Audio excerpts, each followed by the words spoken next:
Let's talk about executive orders. There's a lot of things going around with Donald Trump writing a ton of them, but it's important that you understand exactly what executive orders are and what they are not. An executive order essentially is a directive that's issued by the President of the United States to manage the operations of the federal government. And though it has the enforcement of a law, it is not actually a law, and it doesn't require the approval of Congress. Now, executive orders, they still have to follow the laws and what's in the Constitution. The president can't just make up new powers.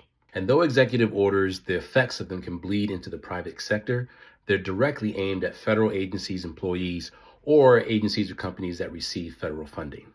Now, courts, they can cancel executive orders if they're found to be overreaching or unconstitutional.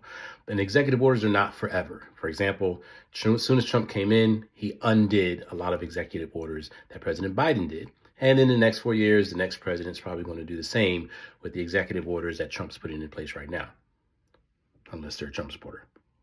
Now, here's some common misconceptions about executive orders. One, a lot of people think they're laws. They are not. Laws are only passed by Congress. Executive orders, they simply guide the ways those laws are carried out, but they don't create new laws in and of themselves. So therefore, the president can't just do what he wants. His executive orders must fall in line with existing laws and with the Constitution. And a lot of people think there's no oversight with these executive orders. That's also not true. Congress, and as I mentioned earlier, courts, they can actually shut down executive laws if they're found to be overreaching or out of bounds.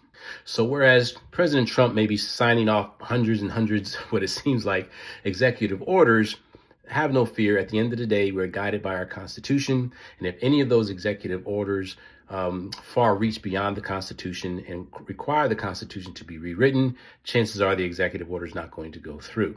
Now, this is why it's so important for you to vote locally for your congressmen and for your senators, because if the president have enough people in Congress who can have the majority of a vote to write an amendment to a constitution, then you'll see an executive order now become an actual law.